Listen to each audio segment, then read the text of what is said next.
15 minutes before her wedding ceremony began, Lady Charlotte Everleigh discovered that the man waiting for her at the altar had just kissed another woman. Not a stranger.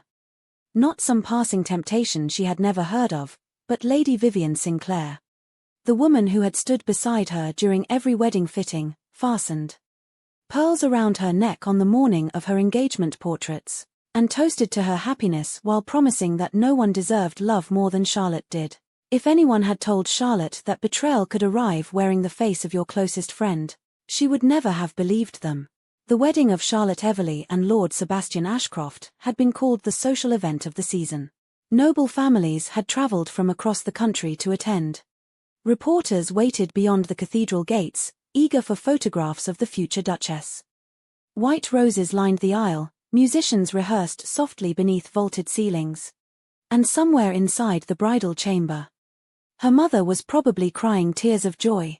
Charlotte should have been nervous. Instead, she had been happy.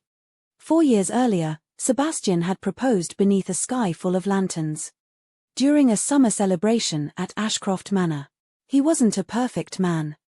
He forgot anniversaries, buried himself in work, and often struggled to express what he felt. But he had always been kind, steady, familiar. Charlotte had loved him through ordinary disappointments, because she believed that was what marriage truly meant. No one remained enchanted forever. Love wasn't fireworks. Love was choosing each other again and again. At least, that was what she thought. She had stepped away from the bridal chamber because the excitement had become overwhelming. Bridesmaids fussed over ribbons and flowers while relatives offered endless advice. Wanting a few minutes of quiet before her life changed forever, Charlotte wandered through the corridors. Behind the cathedral gardens. Then she heard Vivian's voice. "You can't marry her." The conservatory doors stood slightly open. She recognized Vivian immediately. "I have to," Sebastian replied. "You don't love her." Then Vivian spoke again, her voice breaking. "Tell me this isn't goodbye." Instead, she took one step closer. Rain tapped softly against the glass ceiling overhead as sunlight filtered through the conservatory. Sebastian stood near the fountain, his shoulders tense with exhaustion while Vivian looked at him with tears in her eyes. "I never wanted to hurt anyone," Sebastian whispered. "Then don't do this," Vivian pleaded. "Don't marry someone you can't choose with your whole heart." She waited for Sebastian to deny it. To say he loved his fiancé. To step away. Instead, he reached for Vivian and kissed her. The bouquet slipped from Charlotte's fingers. White roses scattered across the marble floor. For a few terrible seconds, the world continued exactly as before. Church bells rang. Guests laughed somewhere beyond the cathedral walls. Footsteps echoed through distant corridors. The world kept moving, only Charlotte stopped. Vivian saw her first. The color drained from Charlotte's face. "Charlotte, please." Neither of them knew what to say. Charlotte stared at the two people she trusted most in the world and waited for anger to arrive. It didn't. She felt grief, disbelief, a strange aching clarity. Slowly, she bent down and picked up the fallen bouquet.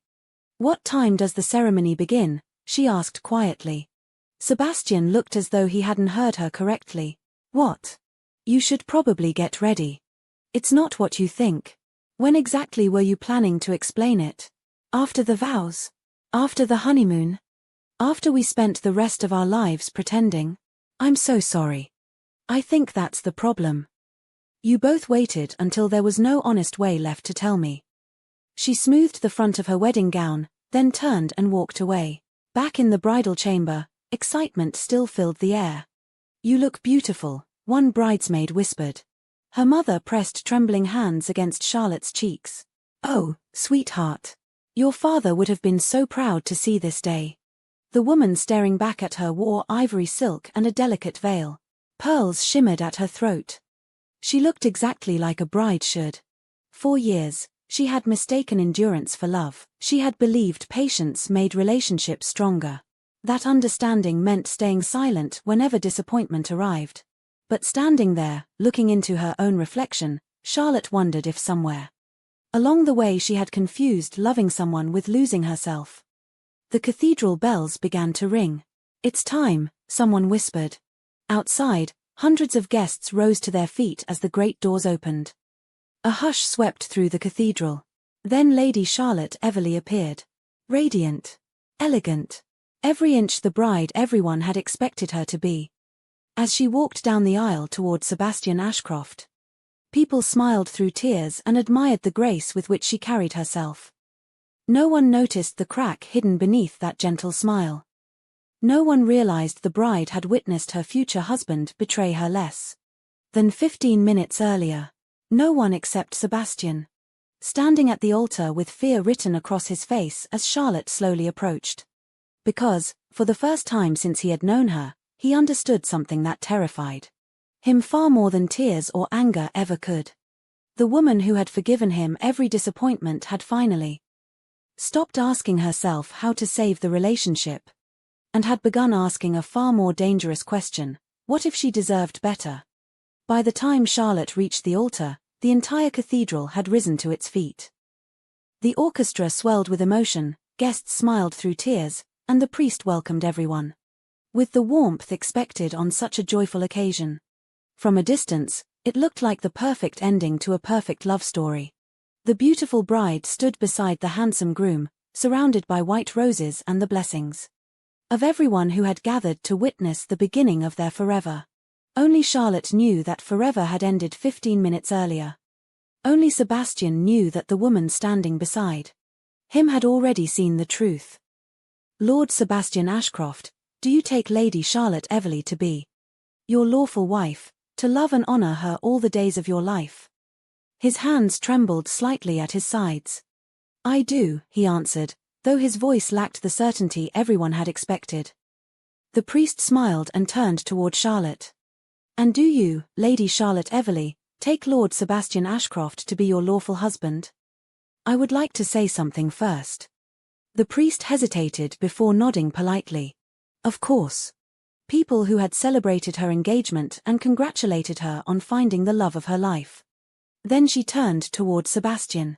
When I agreed to marry you 4 years ago, she began softly, I believed love meant choosing each other every single day, even when life became difficult.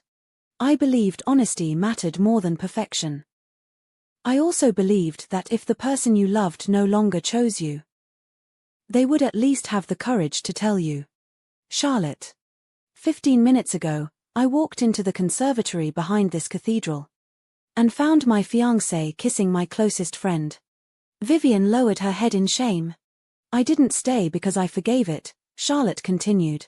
I stayed because I realized something important. I can forgive you for being afraid. I can forgive you for falling in love with someone else. But I cannot promise to spend the rest of my life beside someone who wasn't brave enough to tell me the truth. Tears rolled down Sebastian's face. I love you, he whispered. Charlotte smiled sadly. Perhaps you do. You deserved the chance to choose the life you wanted, she said. And so did I. I spent years believing that being understanding made me a better partner. But loving someone should never require abandoning yourself. I never wanted to hurt you. And that's what makes this so heartbreaking. No one tried to stop her. Because everyone understood that this wasn't a woman ruining her wedding. It was a woman refusing to build a marriage on a lie. As Charlotte reached the cathedral doors, Sebastian called after her one final time. Will you ever forgive me? I already do, she said quietly. But forgiveness doesn't always mean staying. Then she walked out beneath the morning sunlight, leaving behind the wedding she had dreamed of and the man she had once believed would choose her above all else. Months later, people no longer remembered the scandal. They remembered the bride who had the courage to walk away with dignity. And somewhere in the silence of Ashcroft Manor, Sebastian finally understood that the greatest tragedy wasn't losing the woman who loved him. It was realizing too late that she had been asking for so little all along: only honesty, only loyalty, only to be chosen. If Charlotte's story touched your heart, tell us in the comments. Would you have stayed for love or walked away for self-respect? And if you believe that true love should never require you to lose yourself, don't forget to like, subscribe, and join us for more unforgettable royal stories of love, heartbreak, dignity, and healing.